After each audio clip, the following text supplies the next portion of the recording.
I'm Dean McKnight, and welcome to another edition of Taking Back Our Neighborhoods, a community outreach program of Operation Our Town. Let me begin today's program, as we normally do, by talking about our mission, the Operation Our Town mission, to facilitate partnerships between the community, that's you and I, most of us, and businesses. They're the people that put up a lot of the money that make this work, to fight drug use and crime through proven law enforcement treatment and prevention techniques. Not just putting people in jail, but actually trying to help them get better and then keep new people from getting on drugs. A very worthy mission statement, and I hope you all understand that and support this. Today we're joined by three wonderful people. My guests are on my left, Ms. Evelyn Madison from the Wehnwood United Methodist Church, Reverend Jack Hoffer from the Trinity Episcopal Church, and on my right, the Reverend Paul Johnson of the 18th Street Community Church. Welcome, all of you. Good to be here. Good to be here. Let's begin by talking a little bit about us. Jack, tell us a little bit about yourself. I'm a vocational deacon who serves Trinity Episcopal Church in Tyrone, so I sort of represent the northern tier of the Blair County area. I've been a deacon since 2007. I retired from medical laboratory management then and was ordained in 2007, and came to Operation Our Town through work that I was doing at the time with a church here in Altoona, and have been a member of the group since then. That's wonderful. Evelyn? I'm an ordained elder in the United Methodist Church, and I've lived in Blair County for 23 years now, and when I was finishing seminary, I was appointed to serve two churches in Altoona, and that was in 2007, and that's when I became a part of Operation Our Town. I'm now serving Christ at Wehnwood United Methodist Church in Altoona. Wonderful. Paul, how about you? Paul Johnson, a lifelong resident of Altoona. Just love this place. Pastor and founder of the 18th Street Community Church. We're Southern Baptist affiliated, and real proud to say that just recently in the news, an African American will become the president of the Southern Baptist Convention. It's one of the largest Protestant denominations in the world. That's wonderful. Congratulations. Absolutely. And congratulations to you. You founded the church. Oh, yes. Mm-hmm. Yes. That's terrific. Yes, it's founded, paid off, and been over 15 years, and we're hoping to build a new building. Wow. And that's a real outreach into Absolutely. The community, as I'm sure each of you look forward to reaching out into the community. Tell me, what is this? I'm learning a lot about Operation Our Town. Tell me about this faith-based roundtable. Evelyn, why don't we start with you? Well, I think that Jack and I probably were a part of the original group for the faith-based roundtable, and I was invited. I think my district superintendent asked me to be a part of it. I don't really remember how I became involved, but Reverend Betty Landis was the chair at that time, and it's a group of clergy and members of local churches. The Jewish Federation was represented when we first began, who are approaching the issue of drug use in our community from the perspective of faith, that we have the message of hope that people need to hear. And so our mission statement reflects that we are not so much interested in incarceration and arrest as we are in creating a healthy community.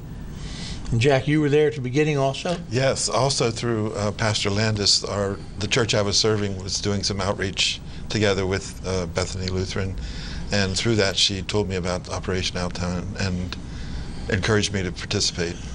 And Paul, how about you? Mine is just like your show that you're doing now, through information throughout the community about Operation Our Town and the faith-based. It was a natural just draw to be there. Now, you guys just don't sit around and pray for success. I'm sure you have. I'm sure you have some objectives. Jack, what are some of the objectives of the operation? Well, I think part of our objective, like was said here, is that we want to be a representative of another side of the issue. While we encourage the activity that the police are doing as far as keeping out the pushers, we also want to make sure that there is a way for those who are involved in drugs and alcohol to get assistance in breaking that cycle of addiction, and through treatment and help in reestablishing themselves when they leave incarceration. Thank you. Evelyn, looks like you have something to add. Well, part of our mission from the very beginning was to provide support and education to the clergy and the faith communities in the Altoona-Blair County area, so that when someone comes to us and asks us for help with getting treatment for a drug problem, or they need assistance with food, or they're looking for housing, all those supportive things that make a healthy community, that the clergy would have more information about how to access those resources. So that's kind of the difference, is that you're working on the preventative, I guess almost the family side of all this. Well, Is that right, Paul? family is something to be noted here. When one person is incarcerated, it affects the whole family. Now, we recognize and support law enforcement and what they have to do when crimes are committed. But on the other hand, we may have a wife and children at home that are suddenly thrown into shock and not knowing what to do. And for clergy, we're usually the ones that they come to the church and ask us, can we help them? And that's something across the board. Jesus taught us, he said, when I was naked, you clothed me. When I was hungry, you fed me. And when I was in prison, you visited me. So some people sometimes think that we're kind of soft on crime, and we're really not. I mean, you do the crime, you do the time. But on the other hand, it's about healing, it's about hope, and it's about making a better community. You know, it is about hope, isn't it? Yes. It's all about that. And I've got to ask you, are these, I don't picture in my mind drug-addicted people as being regular churchgoers. Are some of these, are all these families part of the congregation, or do they come to you in an hour of desperation? Well, in all honesty, the founding of our church began in the lobby of the Penn Alto Hotel, and it was a deliberate outreach to those who were either incarcerated or having drug problems. There had been a shooting in the hotel. There was just a lot of tension downtown, and I was led to go there, and we raised our church up out of the Penn Alto Hotel. And someone told me a few years ago that they came to church one time and someone stole their wallet. And I had to remind them that a lot of the people that come to church are sinners. Not everybody's converted. So we got work to do. And that's really what we're all about. I think the other thing we got to be careful of is we like to stigmatize people. People that have once fallen into drugs but have turned their life around. Sometimes to admit that they were caught up in drugs, people just want to turn away from them like they're just no good. But Jesus is about fixing broken things. And really, I think our community is doing a great job, both through faith-based, and we also have the secular groups out there that are working toward drug rehab and making it a better place. Jack, I tended to think of Altoona as like the hotbed of drug activity, but more and more I see articles in the paper with addresses in smaller towns, at Tyrone, Orange Spring. And do you see this happening more or less or the same? I do, and I also belong to the Northern Blair County Business Roundtable, and when we meet, we have the Chief of Police and the Chamber of Commerce and so forth come, and it's eye-opening to hear what is going on in these small communities as far as drug distribution of drug. There was a major bust in Tyrone where they were growing, I think, mushrooms in an apartment, and that was a very large bust that most people in the community were completely unaware that was going on. It's kind of like an octopus with its tentacles everywhere, isn't it? Right. Evelyn? Well, what I was going to say, before I became a pastor, because this is a second career for me, I was a social worker working through the student assistance program in the schools and in behavioral health at the hospital, and the drug problem is everywhere. And it's not restricted to inner city poor people. The affluent communities, there are people who are abusing drugs. There are kids who get caught up in drug use. And addiction, if we think as pastors that addiction doesn't affect our congregations, we're deluding ourselves. It's a problem in our county that has been, I think what has happened in the last 10 years, a little bit before Operation Our Town, but then certainly since Operation Our Town, is that the community's police forces and the community agencies are now working more coherently, so that we do have drug busts in Tyrone. That it isn't a refuge for the drug dealers and people who go down out into the country and build a meth lab are being found. So it's become a more comprehensive effort. But to say that we don't have addiction issues in our congregations, we would be. It starts. And this is my personal bias, is that we have to address drugs from the beginning point, which is for a lot of kids, it's alcohol. And the abuse of alcohol and marijuana, which some adults want to turn their heads about, but that opens the door to other drugs. I'm sure there's a lot of different problems and different needs out there. And I'd like to ask each of you, if I'm on drugs and I've reached a point of desperation and perhaps my family is suffering and I finally have said, I need help. And I came to you, Paul, what do you say to somebody that you know, they've got a problem, they have no support mechanism, they've got no money, they probably have no, what do you say to give me hope? Well, I want to say, you know, thank God you're in Blair County. Thank God that we have an Operation Our Town. Thank God that we have a faith-based roundtable, that we have people that are really concerned about you. You may not know them, but I'd like to, you know, let you know about these programs that we have. We're reaching out, and there's an opportunity for you to turn your life around. I can introduce you to several people whose lives have been turned around. Not everyone that influxed is a criminal, but they've gotten their lives turned around. They've gotten jobs. They're on a tax roll. They're buying their houses, and they become, you know, good citizens in our community. And that's what we want to see happen to you. Fantastic. Evelyn? Well, and the first thing is, if somebody comes and they say, I have this addiction problem, but I've hit the bottom, I need help, it's like, that's great. Let's get you connected with somebody who can provide you with the help you need. And so we have the resource of the various agencies in town who provide rehabilitation and therapy, and we help connect. We can connect then the person to those agencies. And personally, I would make sure I walked with the person. Let's go and talk to somebody. Let me get you there and maintain that contact. Because I think that's what people need sometimes, is, as you said, a support network, somebody who's in their corner saying, you can do this. You really can lick this problem. Jack? Yeah, I agree with both Paul and Evie. It's important to also support the family, not just the person who comes to you with the addiction. One of the saddest situations, I think, are the children of the who get incarcerated. They sort of begin to fall through the cracks, and it makes a situation ripe for them to get into difficulties also. So to not only help the addict, but also to connect with the family is so important.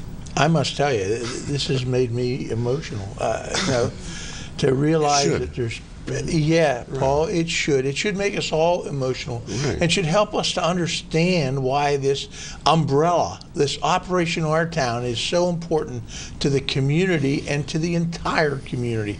We're going to come back in a minute and talk a little more about that.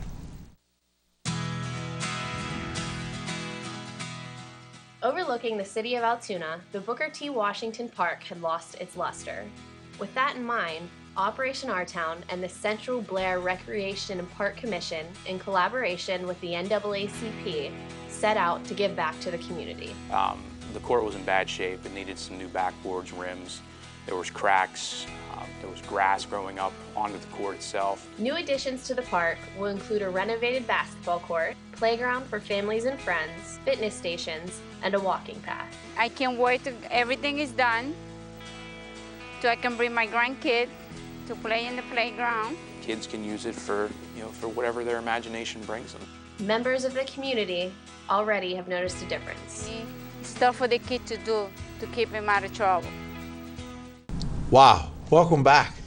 I must confess that first segment made me a little emotional, realizing the problems that these people face every day. Let's talk a little more about this. Jack, where do you go to get food and shelter, and who provides those kind of services now? Well, we're very fortunate here in the Altoona area that there is a place where people can get a meal every day of the week. Sister Paula's Soup Kitchen is open Monday through Friday. There is a coalition of churches who provide meals on Saturday at a number of different locations. And then Sunday, the Salvation Army does a dinner program. So that every day of the week, there's a place where people can go to get a meal. Now, we have a number of area food banks also here in the city. The Altoona Food Bank, Assumption Chapel has a food bank, and another number of different churches, Salvation Army and so forth, have food banks that people can access. Tyrone, we have a local food bank founded by the pastors of the area and operated out of the Wesley United Methodist Church. So, Paul, now Tyrone's probably a little different in a transportation sense if you don't have transportation. But Paul, you're in the heart of it. Do you have the same references? Sure. Oh, absolutely. The food banks he mentioned, but also First Baptist Church has a food bank as well, and Faith Baptist Church they do a meal each month.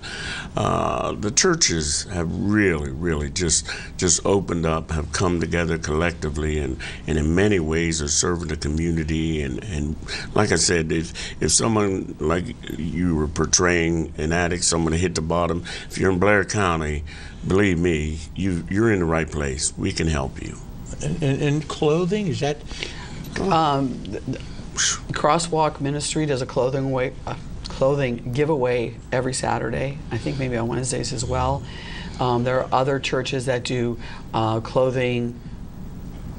Mount Zion Baptist does a clothing giveaway about once a month. And we also have access that if we have somebody come and there's a real need, we can help them get clothing through the Salvation Army store and the Goodwill and places like that. St. Vincent de Paul. St. Vincent de Paul, yeah. Okay, Yes. So even though they're charging, but if you had a real need, they'll work with you to make it happen. Right. Sure. That's a wonderful thing, isn't it? The people. What about the children? Tell me about. Suppose I'm a mother and I'm a single parent, and I come to you and I've got 3 little children, and I say, what do I do with my kids? Evelyn, how do you handle that? That's got to tear your heart out. Well, and I'd have to ask you, Dean, what exactly are you asking? What do we do with them while she's at work, or what do we do with them in the summer? Is there a daycare? Is there a place where they can get? These children I'm sure sometimes they must be neglected to some extent. There are many programs that are addressing children, and when you go to a resource like the 211 system that's being developed in our county, you'd be able to get the name of all the different daycares in a region, by neighborhood. But there's also, you can go to the county, and I'm not sure what agency it is because I haven't made that referral, but you can get subsidized daycare, okay? Then there are churches who have after-school programs. And one of the outreach efforts of the Nehemiah Project started this year in our community, although it's a national program, is called the Backpack Program. And on Friday afternoons, children who receive free and subsidized meals during the week at school are given a backpack that contains meals for the weekend. And then they bring the backpack back on Monday. It gets filled again for the next week. Oh my! So there are after-school programs that meet once a week. The Gloria Gates Foundation is starting a fourth site this year at 2nd Avenue United Methodist. So they have after-school programs. So there's a lot of support out there. And there was a program, it was once called New Day, but it's now been, the new name is Day One. Day One Ministries, and they have camps. A lot of the things that come up for the kids to take the kids away to camp for a week and everything, and it's an outreach ministry that's been here for a long time. It's been here since 1989. 1989, right, and there's just so many ministries that are reaching out to help families and children. And how about Northern Blair County? In Tyrone, we have an organization called Joshua House, and they have summer camps. They have after-school programs several days per week, and their theme is academics, athletics, and faith. That's the three things that they stress. And then right in between Tyrone and Altoona Bellwood, Right, Bellwood. a beautiful ministry called The Door. The Door, yeah. And again, it reaches out, especially to the hard to reach children, but many businesses and churches again have come together to support this ministry called The Door in Bellwood. That's where I'm going when I get done here, to work with the mission team that's doing some work there today, painting and fixing, and I don't know what. Awesome. So I'll have to change clothes first. I have to tell you, a name came up a few moments ago, and I'm going to tell you that I don't know this gentleman, and I'm embarrassed that I don't. But this Dr. Gates has this man. Wow. I wish I knew him. Well, you'll have to invite him to your show. Well, I think we have. I think there's the man is very busy. Yes, he I is. would love to hear his story, because I keep hearing time and time again, what an example of somebody who's giving back to the community. Absolutely. And so often we think of only businesses or only this or only that, but there's a lot of individuals that have really supported Operation Our Town and give back. Evelyn, you piqued my interest by throwing out some numbers there. 211, what is that? 211 is a new system in Pennsylvania. Now, I will tell you that the federal communications, the FCC, set aside the 211 phone number for information and referral services nationwide. And when the system is fully operational, we're in the trial phase right now, they're working out the bugs. You will simply pick up the phone, dial 211, and you'll be connected to an operator who can then has access to a database of all the services that are available, and in fact all the services in Pennsylvania. But through the magic at the telephone company, when you dial, you'll be connected to the local provider. I don't begin to understand how that works, all those switches and stuff. We are part of the center region for 211. Contact Altoona is hosting that and providing the space and the personnel to run that system for Blair County and a couple other counties in this area.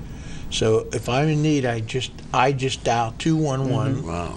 And it will connect me to. It'll connect you to somebody, and let's say you're looking for a food bank. What is your zip code? They'll be able to identify where the local food banks are, what the hours are, what the requirements are.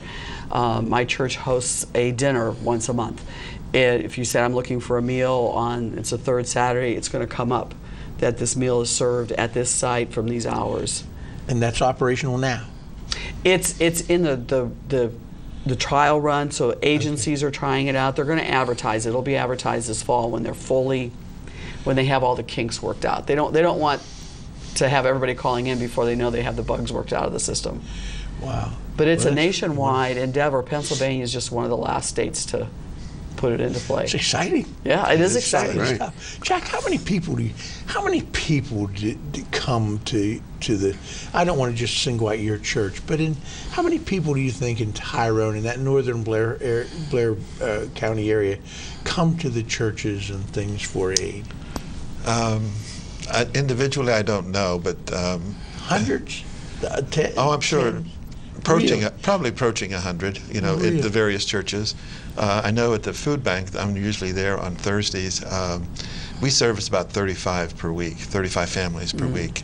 And we're seeing a significant increase in the use of the food bank there. I remember being out near Sister Paula's. I think she starts to serve 11:30 or something. Right. And it was like 10 o'clock, and people were lining up. Right. It tore my heart out. Yeah. It's people to be hungry. That's sad. That's really sad. Paul, how about your church? How many people do you? How many people? Well, just your church specifically. What do you think? Pretty small church, and I told you earlier that it was always a church, but it had been turned into a bar for about 30 years. Yeah. A bar that I went to when I came home from Vietnam and hung out there. But as we're talking about here, that lives can be changed. My life got changed. I was able to purchase that bar and turn it back into the church. It's the old-fashioned one-room church. And so we can't do many things inside, but we try to do as much outside as we can. We've taken advantage of Heritage Plaza in downtown Altoona to do gospel outreaches. And it's a way to just allow people to come right off of the street, you know, to where we can minister to them, to help them. I think one of the saddest times was when we were done and we had hot dogs left, and the kids on skateboards were there and everything. They came over, and we gave them the hot dogs, and one girl said, "Wow, wait till Mom sees that we're gonna have meat tonight." So, you know, you talk about getting emotional. I mean, you know, we need, it's easy sometimes. It's real easy if you don't notice the problems, because then you just kind of walk by and it doesn't bother you. But if you stop and you notice what the problems are, if you become that Samaritan that doesn't walk by, but you choose to get involved, you'll know. But you can also become a part of the solution. And that's what we endeavor to do. It sounds like each of you didn't start out to be in the ministry. No. Oh boy, you're digging out. Tell me. I spent most of my career as a medical laboratory manager in New York City, but I was born and raised in this area and came home after retirement to Pennsylvania, and it was during that time when I came home that I felt a call to ministry. And so when I came home, I didn't work for a year. I was retired and decided I wasn't ready to retire at 55. So I went back to work at Conemaugh Hospital in Johnstown till I turned 62, and then I retired again. But in the meantime, I felt the call to ministry and went through our diocese has a school for deacons, and did the 3-year program and was ordained in 2007, and served a church here in Altoona till 2010. And then the bishop asked me to go to Tyrone and serve that church. Evelyn? God has a way of being very persuasive and just continually working in I said it wasn't a bolt of lightning kind of call. It was a gentle nudging and moving, much as you guide a child by just kind of continually, you know, walking the way you want them to go. I've been active in the church all my life. I was a choir director. As I told you, I was a social worker. That was about the third career. And I'd really tried to convince God that I should be a deacon, that I should continue to be a social worker and a choir director. And God said, no. I have other work for you to do. And so I started seminary in 2003. 2003 I started seminary, graduated in 2007. Wow. Paul? For me, again, it's just a local boy again. I'm proud to say that I'm a Vietnam veteran that was able to recover from the drugs, from the alcohol. I attended the Altoona Bible Institute here in Altoona. I was ordained about 25 years ago, and it's the God that I wanted to be a social worker, but social work had its limits. You can only go so far. There's guidelines. God called me to be a preacher, and there's no guidelines, man. There are no, to the least of all. I'll tell you, it sounds like the Lord's draft board did a good job. That's good with And I'm sure each of your churches and your communities are happy to have you. And I can't imagine a better person to help somebody who wants to change their lives than people whose lives were changed. Amen. That's it, brother. That's just terrific. We're going to be back in a minute with some more exciting conversation with our guest today. Stay with us, please. Wow. This is a good session. Oh, please. You talk about helping people. There was a news story about the... Whenever you're ready. Welcome back. Now, we've been talking about individuals who come to you for help, but what about individuals that are incarcerated, that can't necessarily walk down the street to the local church and ask for help. What are we doing for them, Paul? Well, you said it earlier there, but by the grace of God, go I. I was prison chaplain at the Federal Correctional Institution at Loretto for about 13 years. And it's really neat about how we're crossing borders here with our denomination. It was a Catholic priest that invited me to come in there. And of course, the federal guidelines, when they laid them in front of me, at first I rebelled because it's like, there's some things I just, government.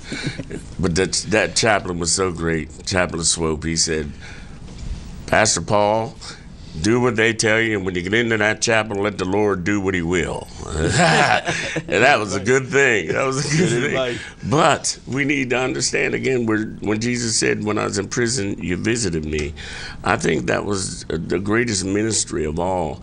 It was difficult because you realize that when you see these men coming to you, that, my goodness, they got caught, I didn't. I mean, you get very, very humble. And you realize, that, and you're real happy that God, to the very worst, to the deepest, darkest part of a prison, the chaplain can go with a message of hope. And that is so, so important. Wow. I'll say. Evelyn, what's your experience? I have very limited experience with prison ministry. I'm going to get my first taste this week when I visit a parishioner who's in prison. Now, one of the things we did this year was to invite the warden to come. We have a luncheon every May. The third Thursday of May, we host a luncheon for clergy and people in churches. It's an educational forum, and this year we focused on prison ministry because there were some issues and problems that we were having, and so the warden came, and he's been very gracious that even though they haven't processed all my paperwork, he's going to allow me to go in and visit this young man who's in prison for a few months. But I would defer to Jack, who's a part of the prison society and knows much more about that work than I do. Would you like to explain why Jack is a member of the prison society? I don't know why Jack's a member of the prison society. That doesn't mean he's a prisoner. No, actually, Blair County has a chapter of the Pennsylvania Prison Society, which is celebrating its 225th anniversary this year. It was founded in the 1700s by a group of Quakers who wanted to make sure that prisoners were being humanely treated in the Philadelphia area. There is a chapter here in Altoona. We meet on the third Monday of each month. In fact, we meet tonight. And I am doing the walk through the prison this evening at 6 o'clock. What we do is we go through the prison, talk to prisoners, ask them if there are issues that they want us to address with the warden. And then after we've gone through, we meet at St. John's Church in Lakemont and discuss what we found and set up a meeting with the warden to discuss those issues. And we also, one of the programs that we've undertaken is to maintain a book cart for the prison. So a lot of churches donate paperback books. We're the only organization that's allowed to take books into the prison without them being mailed directly from the publisher.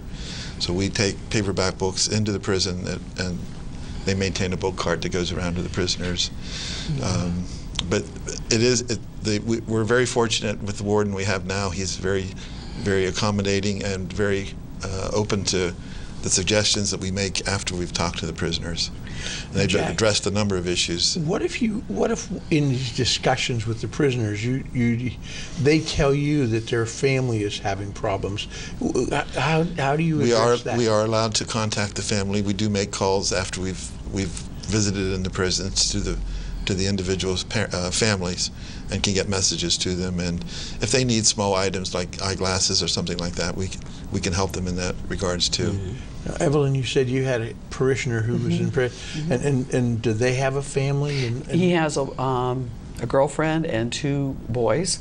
Parents? Yeah, he does have parents. I don't know his parents. Okay.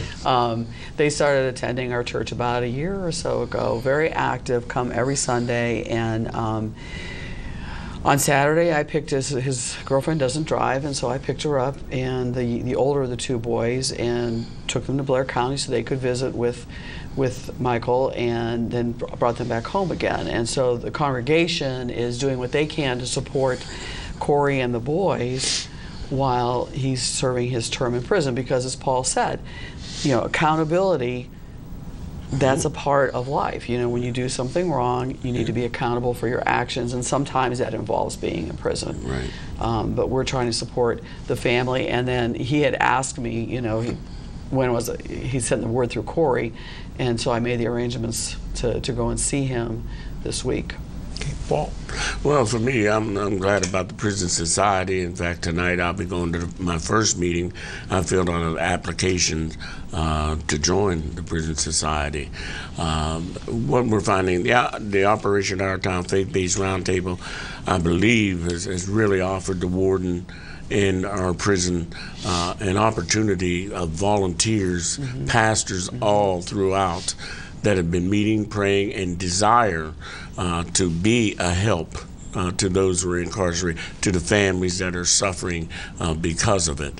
And so I think, again, with this program, if people have a desire to want to help, that they need to contact, Operation Our Town, and let us get information to them. Become involved in these things. It's easy to sit back and talk about all the problems, but you can step up and help us solve those problems.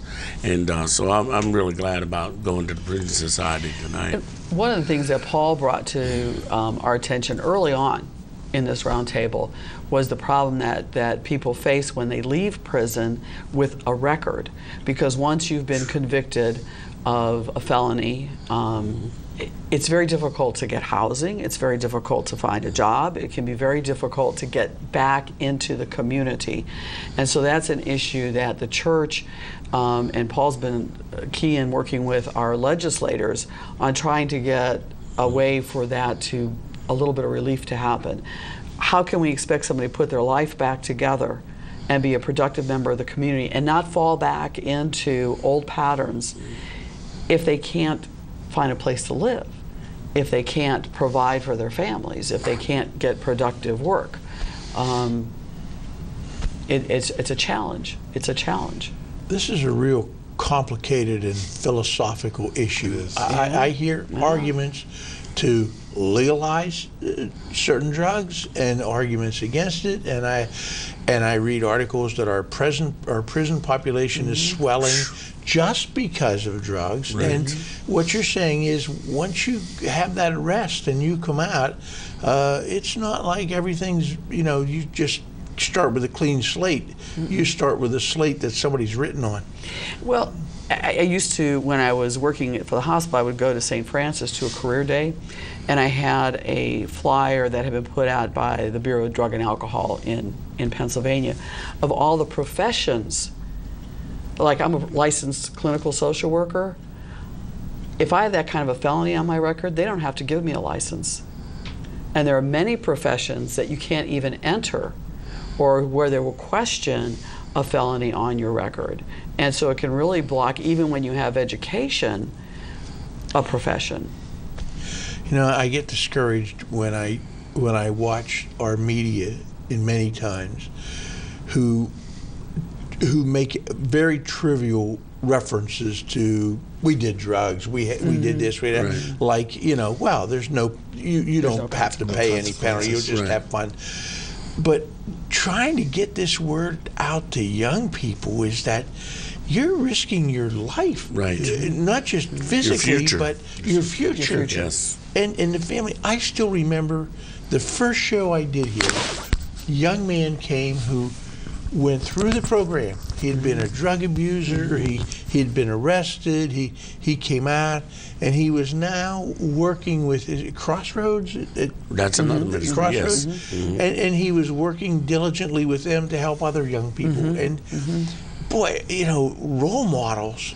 Where are the role models today? Well, a lot of times, again, we don't shine the light on them, and we should.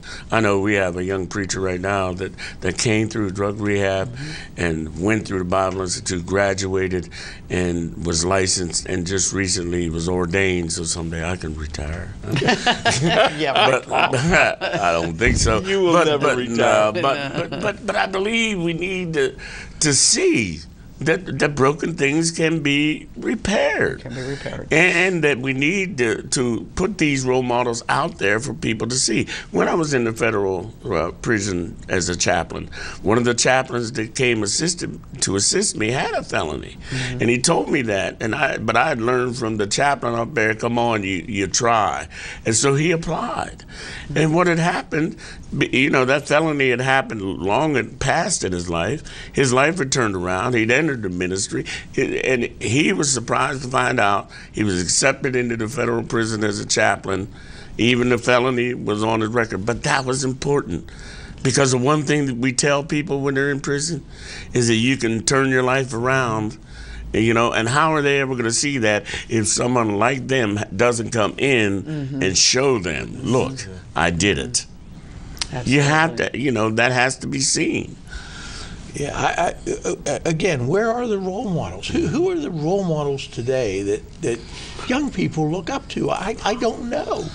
Well, it gets scary because, as you said, sometimes the role models they look up to aren't the most positive. Well, they're terrible. You ask them who the role models are, they're, rap singers and admitted drug abusers and blah, blah, blah. And then when somebody does demonstrate a faith, Tim Tebow, wow. That people make fun of him. Ridiculed. Right. That's terrible. Sure.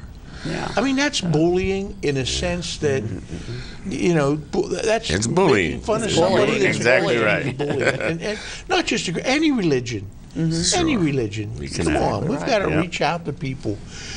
Jack, tell me about your experience with the role models. Is it Franco the role model down at the football coach? The role model. He's a good guy.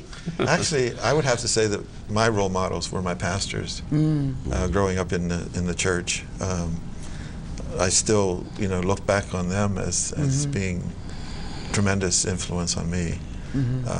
I can't say that I had any celebrity role models, but certainly the pastors. And I had a job after school when I was in high school, and the man I worked for was actually a role model for me also.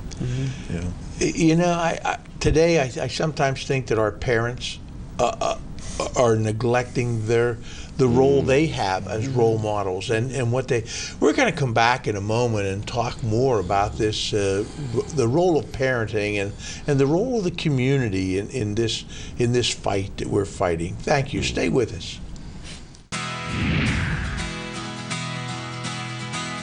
Operation Our Town is reaching out into our community every day, helping groups like the Gloria Gates Foundation. They received a grant in 2009 from Operation Our Town to help fund their program, which was established more than 10 years ago. We now have children who've gone through our program and are out of high school, and they're young adults. And they're coming back and they're telling us the impact our after-school program had on them. So we know that we are reaching the kids. The Gloria Gates Foundation prides itself on teaching the children lessons that will stay with them throughout their life. When things get better in their life and they look back, then sometimes we get a note and say, I remember what you tried to teach me, thank you. Operation Our Town, creating community-minded citizens for a better tomorrow. Welcome back. We were talking a moment ago about the role of parents in this fight against drug addiction and the challenge of prevention. Evelyn, what's your comment on that? I was sharing with you during the break that the role of caring adults is so important in the life of children.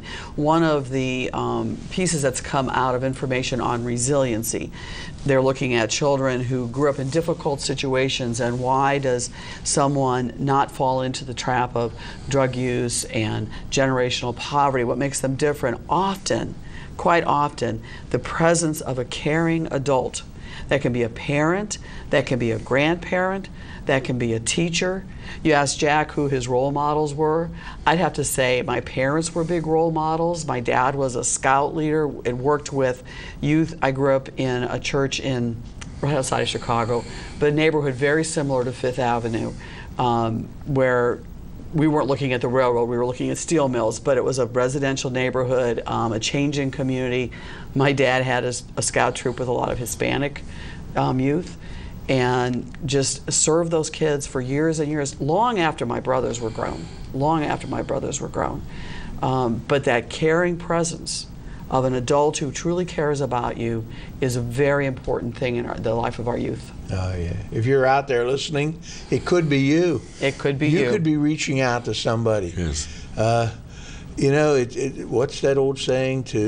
To one person, it wasn't, but to somebody else was the most important thing in their life. You know, you've got to go. Jack, tell me about this prison initiative that I hear. Well, there's a number of things that are happening regarding the prison. There are new classes being offered at the prison on parenting. Penn State students under Leanne DeRoos are going in and giving classes on parenting. There's a fatherhood initiative yes, that's happening at the prison that got funding through a grant. A fatherhood initiative? Fatherhood initiative, where they're working with the male How inmates, to be a better father? How to be better, and how to be connected with their children while they're in prison. The role model. Right, exactly. And then the Hollidaysburg Ministerium is planning on seeing what they can do to enhance the ministry at the Blair County Prison. The current chaplain is retiring, I understand, and they're looking to see how the ministerium in Hollidaysburg can effectively help with the ministry at the prison. So there's a number of initiatives happening that are exciting. Wow. Paul, what's happening? The fatherhood initiative that you mentioned is so great. Yeah. They came to Operation Our Town. They did a luncheon and presented their program. And just this past week, I met one of the first fathers that's in that program. I became a part of his family circle.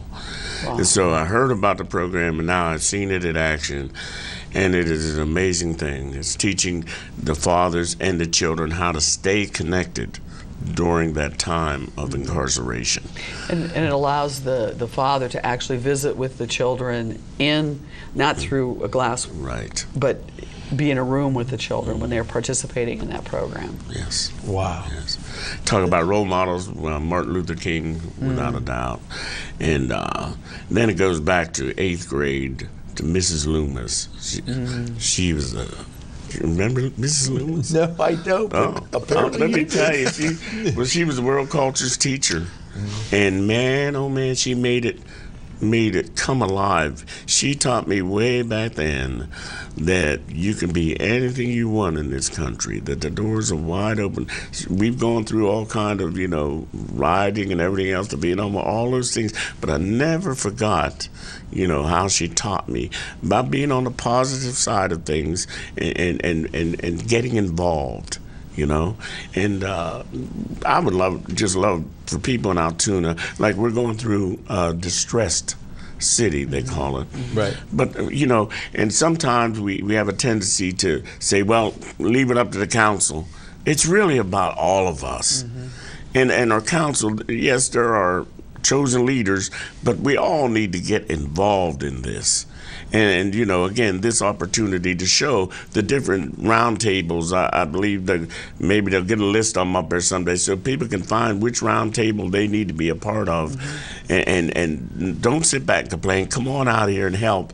And we can really turn this city around. I really believe it. I really do. It sounds like Operation Our Town has created a forum where each of you get to interact with other denominations, other challenges, other communities. It's probably the broadest group of denominations sitting around the table that you can imagine, because we have your main line, United Methodist and Episcopalian and Presbyterian Lutheran, and we have people like Paul who are more independent churches. Then we have some really independent churches, and we have it's just an amazing group of people gathered around the table. And Paul mentioned the distressed city. One of the things that happened right before Easter was a flurry of emails among pastors that started by using the email list from Operation Our Town, from our faith-based roundtable, discussing the distressed city and what is our response as the churches in Altoona. There's a group who gather on the 2nd and 4th Wednesdays at noon at the cathedral for prayer.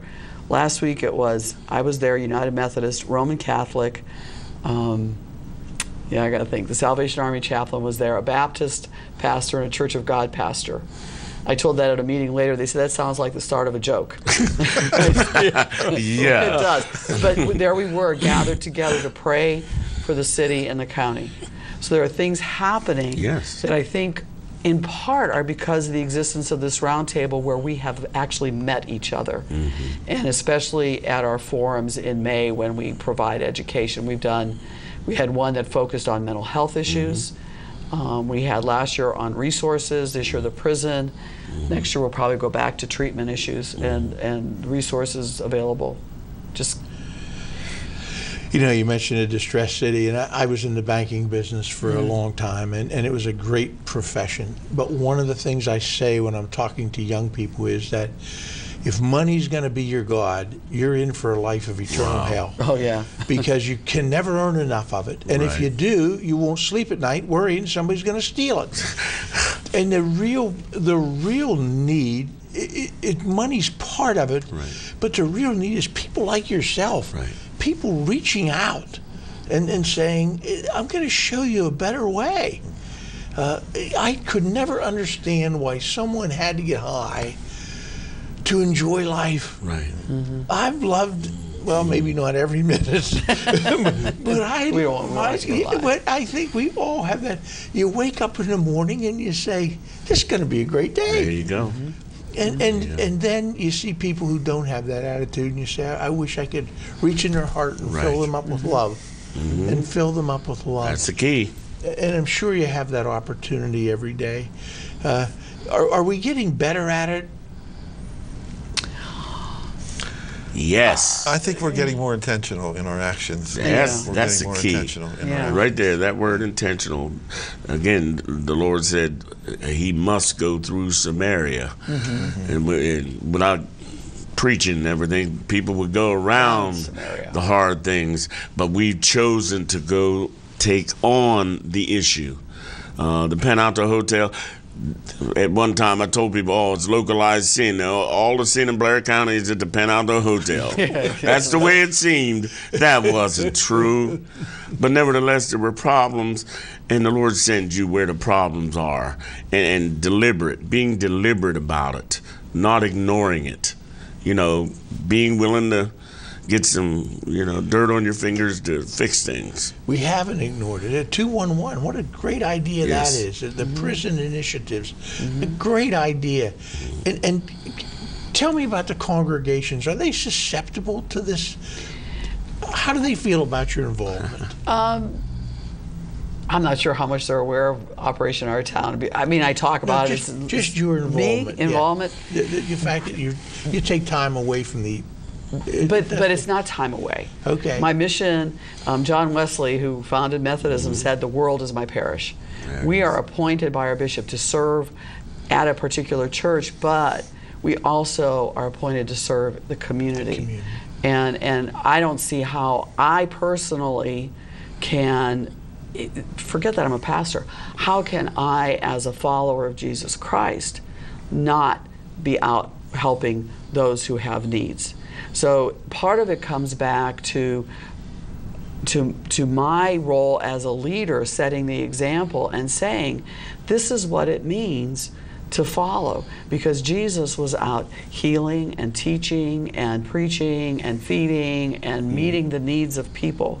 When you read the history of the churches in Altoona, what you find is that as the city grew, people in their neighborhood said, we need to be able to share the story of Jesus. We need to be able to share our faith, and there's no church, and so a new church would start. Within walking distance, as you pointed out when we were talking. They all grew within walking distance. But we need to recapture that, a willingness to be out there. Like I said, my church serves a dinner on the third Saturday. This week, we got to the church where we meet, and it was set up for a wedding reception.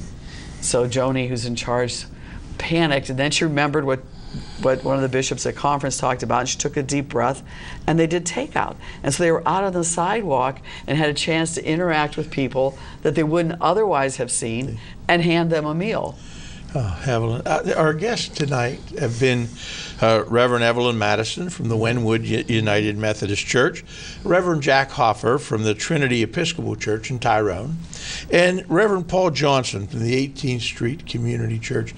I hope you've enjoyed this show as much as I have, and on behalf of Operation Our Town, please join us for our next show, which I'm sure will be just as informative. And I want to thank each of you, not just for being on this show, but for your dedication to the community, making this a better place for all of us to live. Thank you very much, and thank you for watching. Thank you. Thank you.